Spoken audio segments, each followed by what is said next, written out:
Radio Pakistan کی diamond jubilee کے سلسلے میں فیچر پیش کیا جاتا ہے پیام محبت، تحریر و آواز مختار ملک۔ کرۂ ارض پر وجود انسانی مختلف نسلوں، رنگوں، مذاہب، ثقافتوں کے تشخص سے عیاں ہے، جو کہ فطری امر ہے، لیکن عرض رنگ و بو میں تمام انسان یکساں اہمیت و عظمت کے حامل ہیں۔ تاہم تشخص پر کوئی تغافر و تعتم ایک قبیح فعل ہے جس سے ایک غیر مساوی معاشرہ روپذیر ہوتا ہے، جہاں انسان اتحاد و رواداری، افہام و تفہیم، خیر و برکت، حق و صداقت، امن و اتحاد سے محروم ہو جاتا ہے اور تضاد کو تقویت ملتی ہے۔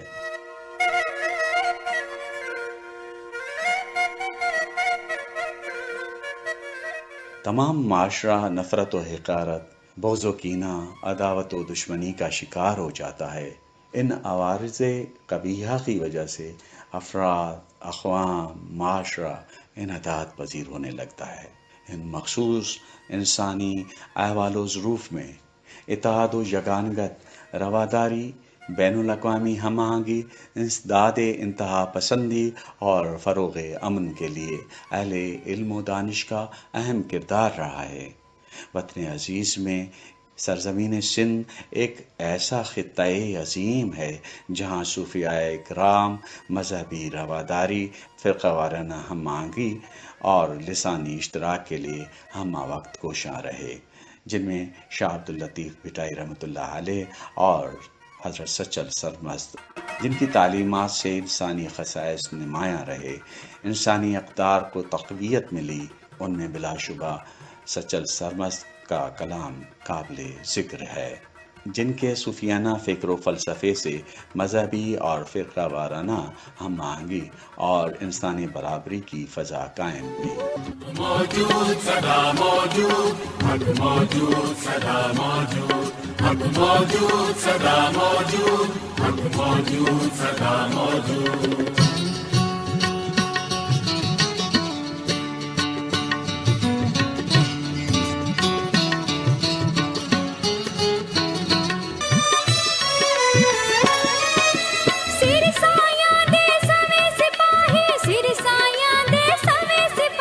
سچل ہت غلام، سچل ہت غلام، جے دل پیتا عشق دا جام، جے دل پیتا عشق دا جام، سا دل مستو مست مدام، سا دل مستو مست مدام۔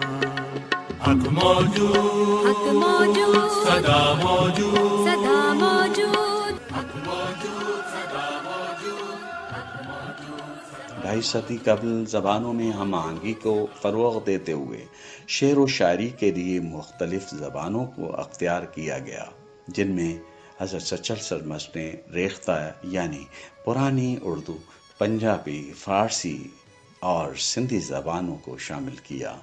علاوہ ازیں انہیں عربی پر بھی عبور حاصل تھا، اس لیے وہ ہفت زباں اور کثیر اللسان شاعر یعنی ہائپر پولیگلاٹ کی حیثیت سے پہچانے جاتے ہیں۔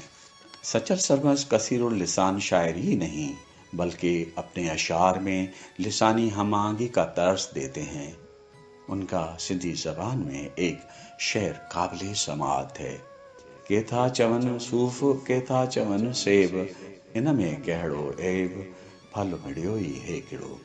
اس شعر کا ترجمہ کچھ اس طرح سے ہے: کچھ کہتے ہیں صوف، کچھ کہتے ہیں سیب، کچھ کہتے ہیں صوف، کچھ کہتے ہیں سیب، پھل رہے گا ایک ہی، اس میں کیسا عیب۔ اس شعر کا مفہوم کچھ یوں ہے کہ سیب کو اگر سندھی زبان میں صوف کہا جائے تو اس سے کوئی فرق نہیں پڑتا، وہ پھر بھی سیب یعنی صوف ہی رہے گا۔ پھل تو ایک ہی ہے، لیکن اسے کسی بھی نام سے پکارا جائے اس سے پھل پر کوئی اثر نہیں ہوگا، یعنی پھل تبدیل ہو کر کوئی اور شکل اختیار نہیں کرے گا، نہ ہی اس کا کوئی ذائقہ تبدیل ہوگا۔ گویا کہ الفاظ شناخت ہوتے ہیں، زبانیں وسیلہ اظہار ہیں، چیزوں کے نام کسی زبان میں پکارے جائیں، چیزیں اپنی ساخت میں ہی موجود رہتی ہیں۔ انگریزی زبان کے معروف شاعر شیکسپیئر کے ہاں بھی اسی نوعیت کا اظہار خیال ملتا ہے۔ وہ کہتے ہیں، گلاب کو کسی اور نام سے پکارو، اس کی مہک ویسے ہی فرحت بخش ہوگی۔ A rose by any other name would smell as sweet۔ زبانیں وسیلہ اظہار ہوتی ہیں۔ علامہ اقبال بھی زبان کو اظہار و ابلاغ کا ذریعہ سمجھتے رہے اور انہوں نے اردو اور فارسی کو سخنوری کا ذریعہ بنایا۔ تو حسن کا ہے صاحب، میں ہوں غلام تیرا۔ تو حسن کا ہے صاحب، میں ہوں غلام تیرا۔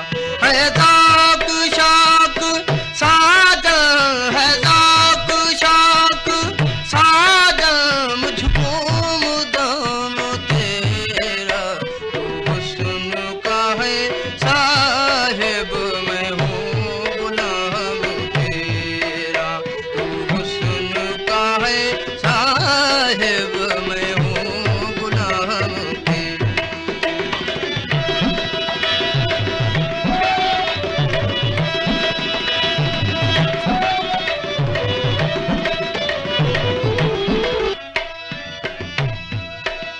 دن رات میں تھا راتا، دل تھا اداس میرا۔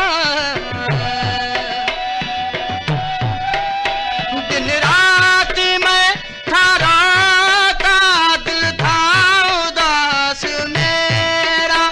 قاصد نے آ سنایا، قاصد نے آ سنایا ساجن پیام تیرا۔ تو حسن کا ہے صاحب، میں ہوں غلام تیرا۔ تو حسن کا ہے صاحب، میں ہوں۔ سرزمین سندھ نے سندھی زبان کے علاوہ دیگر زبانوں سے بھی قرابت اختیار کی ہوئی تھی۔ قیام پاکستان سے قبل ہی سندھ میں دیگر زبانوں میں شعری تخلیقات موجود ہیں۔ حضرت سچل سرمست کا اردو اور دیگر زبانوں میں موجود کلام اس کی واضح دلیل ہے۔ صوفیاء اکرام کی سرزمین پر لسانی تعصبات کی کوئی اہمیت نہیں۔ تو ہے اصل سے میرا، میں ہوں ازل سے تیرا۔ تو ہے اصل سے میرا، میں ہوں ازل سے تیرا۔ مجھ کو قبول ہے یہ، مجھ کو قبول ہے یہ سچو کلام تیرا۔ حسن کا ہے صاحب، میں ہوں غلام تیرا۔ ہے ذاک شاک ساجن، ہے ذاک شاک ساجن، مجھ کو مدام تیرا۔ تو حسن کا ہے صاحب، میں ہوں غلام تیرا۔ تو حسن کا ہے صاحب، میں ہوں غلام۔ پاکستان کی ڈائمنڈ جوبلی کے سلسلے میں ابھی آپ نے فیچر سنا پیام محبت، تحریر و آواز مختار ملک، recording engineer Abdul Majeed کٹوہر، producer افسانہ چنا، نگراں پروڈیوسر کلیم اللہ شیخ، نگران اعلیٰ سید اکبر شاہ، پیشکش ریڈیو پاکستان خیرپور۔